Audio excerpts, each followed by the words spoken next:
In the battle for deadliest female character, the 1990s weighed in with two lethal blonde Lolitas that would be the main event on any battle card.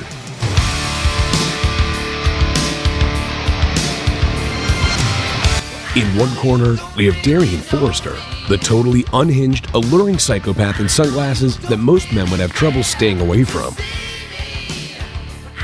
A manipulative psycho serial monogamist who latches onto men like a black widow. She's rich and cultured, but that doesn't keep her from being decisive and driven about what she wants. And what she wants is Nick Elliott, a handsome young writer who's just moved into the upstairs apartment in her house. In the other corner, we have the equally deadly teenage bombshell, Ivy, a slick, controlling loner who can insinuate herself into a group of people like a veteran spy. She's from the wrong side of the tracks, but that doesn't stop her from figuring out what each of the members of her rich friend Sylvie's family want most of all, and what she wants too, to become a part of their family, their world, and their lives. When these two psychotic, genius-level manipulators go head-to-head, it's a battle of wits and will, as two girls' twin compulsions for control, lust, and power clash in a battle of dueling desires.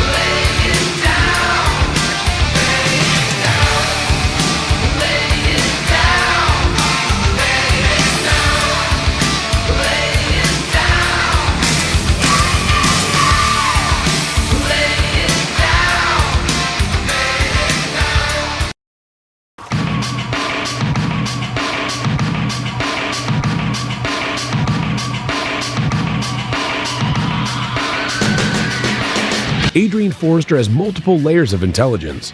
She rewrites and improves a professional writer's story, even though she's 14.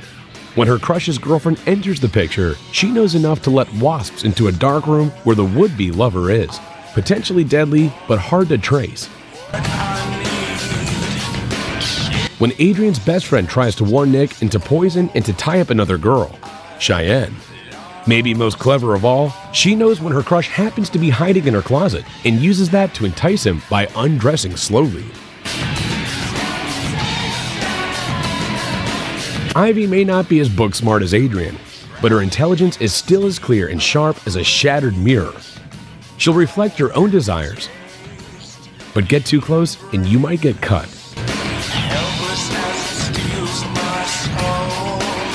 When it's clear that Sylvie's mother, Georgie, doesn't like Ivy, Ivy thinks to help Georgie with her oxygen tank, which ingratiates her with the woman.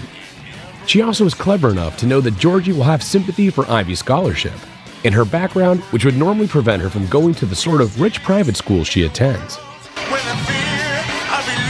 This makes Georgie like Ivy so much that the girl's practically able to move in.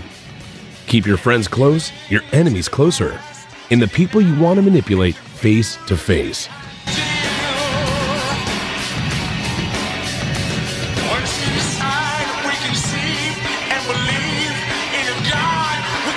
There are many ways to measure combative aggression.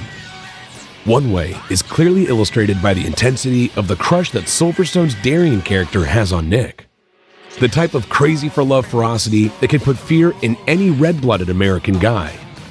One can say that an obsessive, psychotic personality can be nothing short of aggression.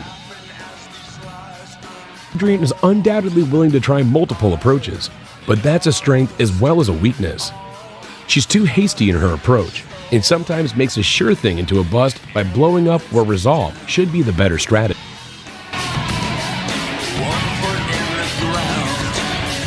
This happens when she confronts Nick at a fundraiser and tries to make it seem like she's his girlfriend. When he tells her to get lost, she slaps him. A quieter, more patient approach could have made Adrian seem like a legitimate significant other to all the people at the fundraiser. Her anger keeps that from happening.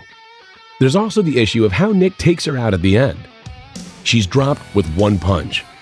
Even though the fact that she doesn't stop, in a psychiatric ward at the end, she's at it again with her shrink, suggests that she could be in it for the long haul.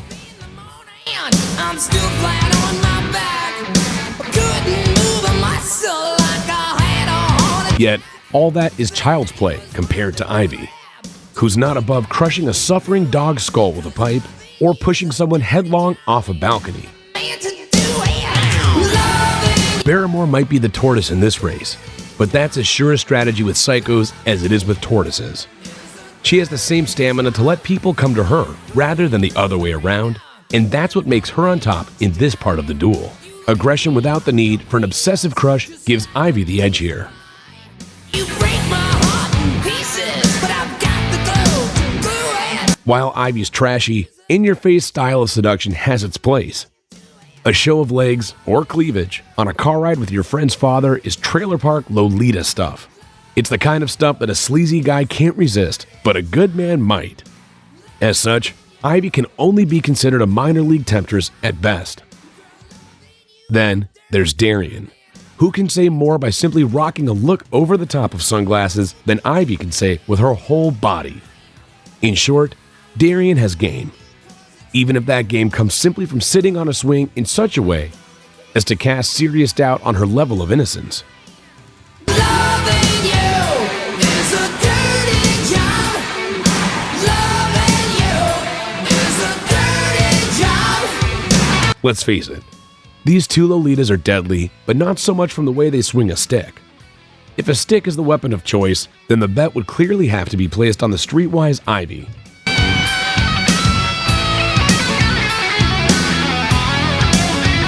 However, if you open up the armory and include other weapons of choice, then the psychotically creative Darian is a lethal predator that can turn odd things such as wasps or even a used condom into nothing short of a weapon.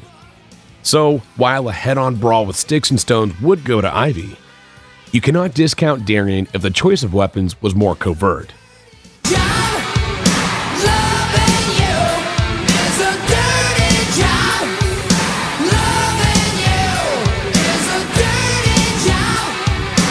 Adrian wins this one hands down. She's an equestrian who knows not only how to move around quietly herself, but to do it in tandem with an animal.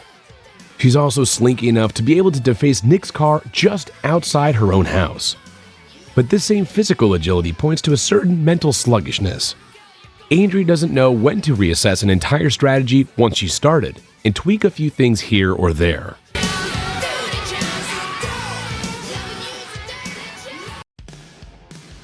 Ivy may not be agile, but that's not as much her approach. Ivy controls the situation enough with her mind and the atmosphere she creates that she doesn't need to be able to move. That said, at the end, a little agility might have helped her not to fall to her death. Then again, she did say she wanted to die by falling if she had to die. Maybe the real threat to Ivy's agility is her own dark character.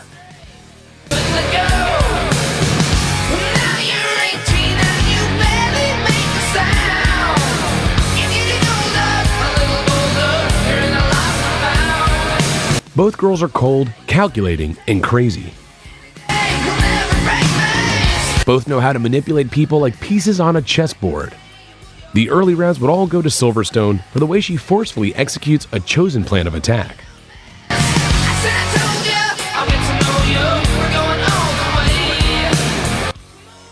But Barrymore gets the upper hand for her more successful ability to sell a seduction.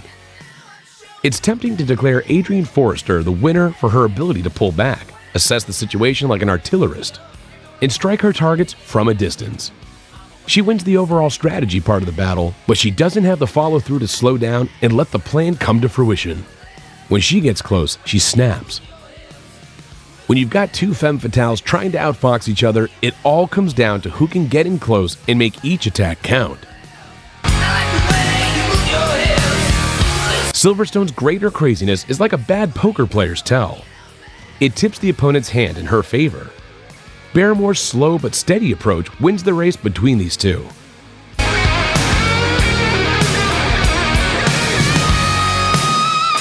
There's also Barrymore's more successful ability to seduce even a potential threat to her plans. At the end of the movie, she's so convincing that Sylvie actually believes she's her mother.